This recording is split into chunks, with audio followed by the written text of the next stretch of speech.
Hey guys, this is God of Politics, and we'll go back to a brand new video. Before we get started with this video, please like this video and subscribe to the channel. Also, follow me on Twitter and join the Discord. Those are both linked down in the description. Anyways, I wanted to react to this video and debunk this video from Real American Politics. He's a YouTuber who's gotten quite big lately, and I mentioned him in my video yesterday talking about the accuracy or lack thereof of his predictions. But in this video, I'll be reacting to his video called Why Georgia Turnout is Impossible. Anyway, let's get right into it here. Today, I'm going to explain to you, in the simplest mathematical terms, why the results from Fulton County, and of course Gwinnett County, Georgia, and we'll talk about the other counties eventually, but those two counties in particular should be investigated deeply, and why I believe there is legitimate fraud in Georgia. People are saying, oh, you're... Okay, so right off the bat, he says he's wanting a full investigation of those two counties specifically, and obviously it's because those two are heavily Democratic counties. Right off the bat, he's ignoring the facts. If you want to calculate the percent increase in turnout from 2016 to 2020 for a number of different counties, and as a benchmark, the statewide increase in turnout from 2016 to 2020 was 24.5%.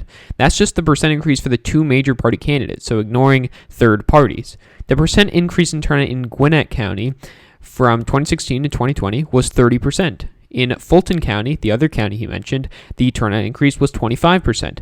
But this turnout increase was seen, pretty much everywhere. For example, if we look at two red counties north of Atlanta, Forsyth County and Cherokee County, Forsyth County had a turnout increase of 36.5%. Cherokee County had a turnout increase of 34.5%. These counties had turnout increases greater than the two counties he mentioned, and he only wants an investigation of those two counties because of too high turnout. Those two northern counties aren't even increasing in population the way Gwinnett County and Fulton County are, and right off the bat, I did have to say that because he's already making ridiculous claims here. You're just coping. There's no evidence of fraud. You're just coping. Well, people are claiming that. I'm going to straight up show you guys the math and show you guys... Oh, well, I'm really excited for a very statistical and analytical video because he does use the word mathematically a lot, and then he ends up making claims that aren't mathematical at all. So let's get right into it. Why this turnout's basically impossible across the nation, and in particular Atlanta. The Atlanta area, this is horse shit that the turnout's this high. That's straight to the point. No way does Orange Man bad turnout is the reason that Biden's going to win Georgia. Okay, well, the Orange Mid bad turnout that he talks about so incessantly is actually real. I mean, this was seen in the midterms, for example. If we do look at 2018, we had the highest midterm turnout in decades. It was 53.4%. That's an 11.5% increase in turnout from 2014, which was, quite low, but it was still a big increase from that. And, that's literally what he's referring to as Orange Mid bad, a huge turnout in response to an unpopular president. I don't know if he realizes, but there's a lot of people in this country who strongly dislike the president, and we're very excited to turn out to vote against him, and that was shown clearly in the 2018 midterms and clearly in this 2020 presidential election. Folks, I hope everybody realizes that in every election across the world outside the United States, turnout has either stagnated or decreased big time. Okay, well, again, this just isn't true. A great example of this is the Polish presidential election.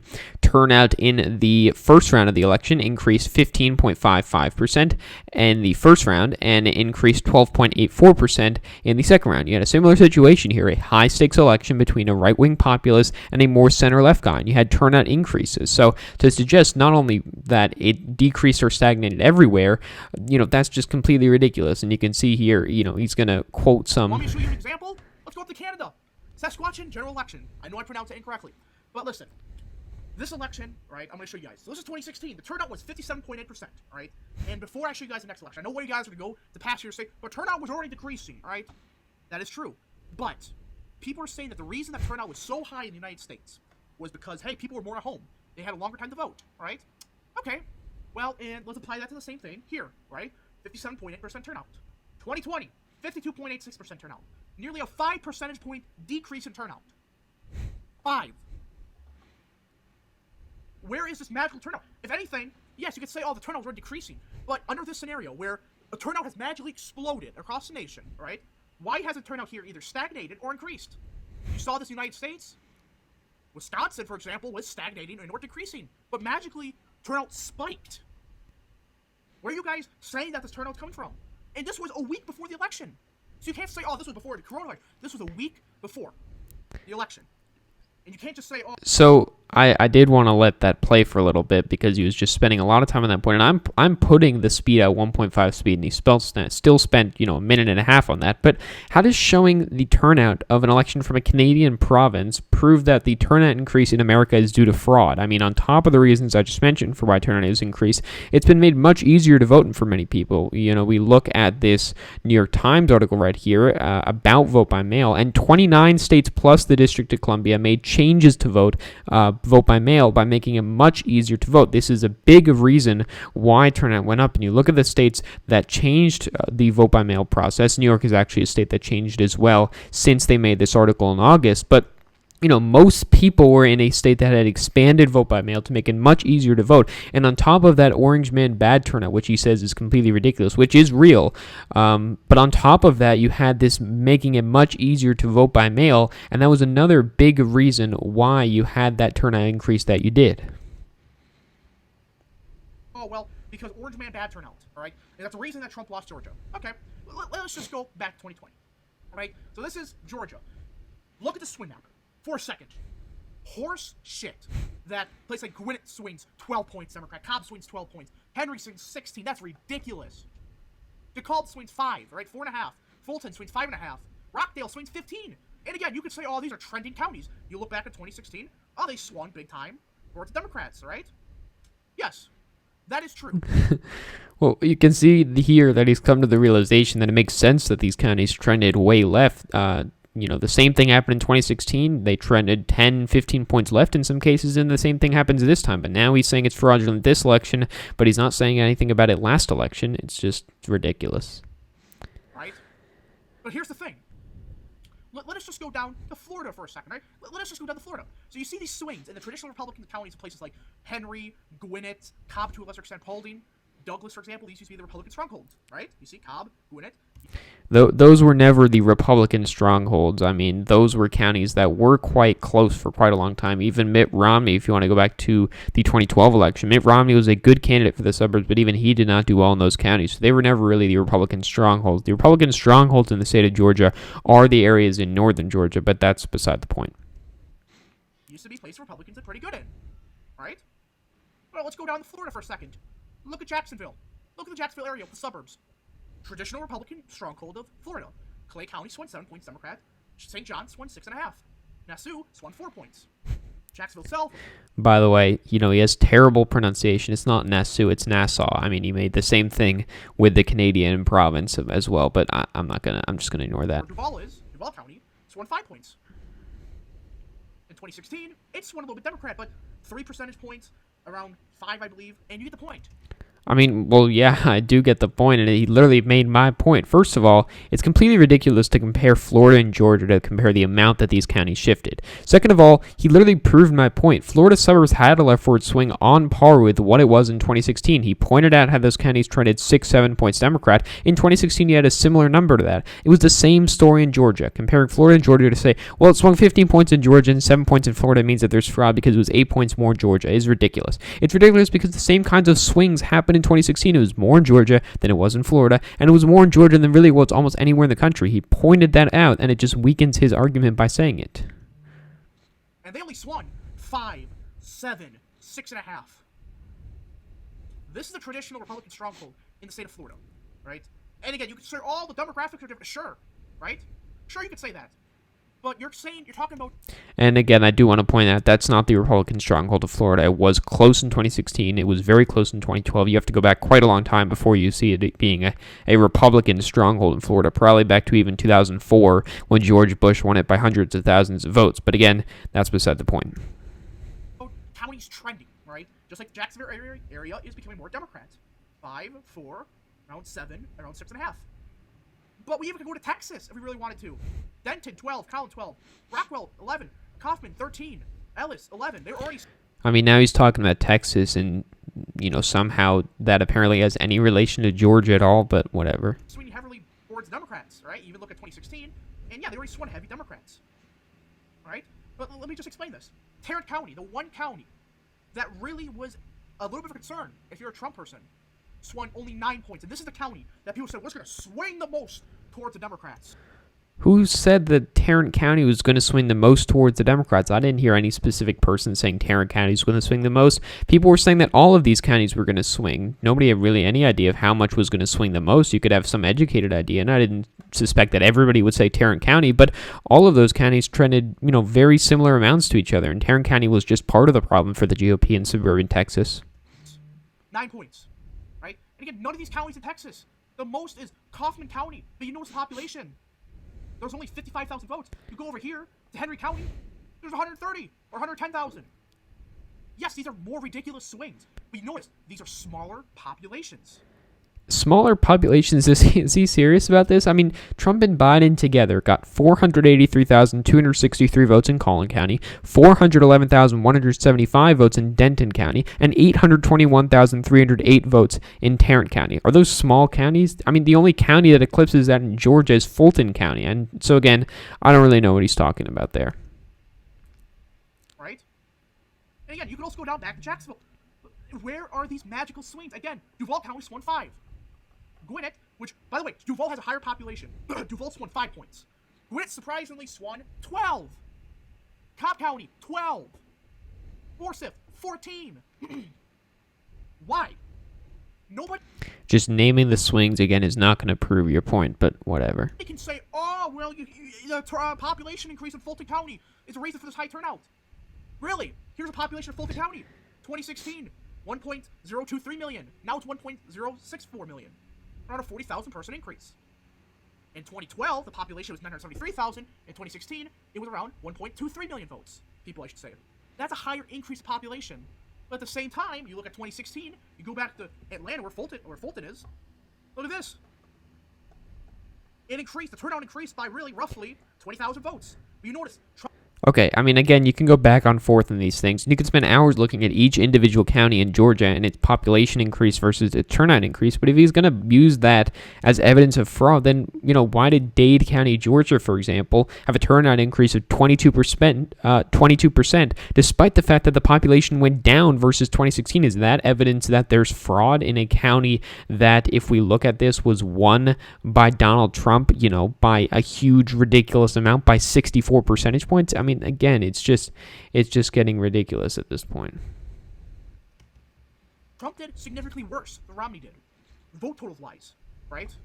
He had around 20,000 votes. Well, number one, because Romney did not have the same kind of turnout levels, and Romney, the turnout levels were completely different, and he's saying that's fraud, but it's got nothing to do with fraud. It's worse. And also, look at the percentage points for a second. Look at the percent for a quick second. So Trump got around 27% last time. 2020.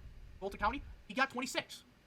So you're going to tell me Biden got every single independent and then some to swing towards him in Fulton County? Does he not get the concept that there isn't a set group of voters for every election? I mean, thousands of people voted in 2020 that didn't vote in 2016, millions around the country, and it's not the same group of voters that swings back and forth by election, and again, his point here makes no sense. And also, look at the raw vote totals. Biden got 381,000. In 2016, Clinton got 297,000. The year before that, Obama got 255,000. Biden got more votes than Obama, where Atlanta is. Think about that for a second.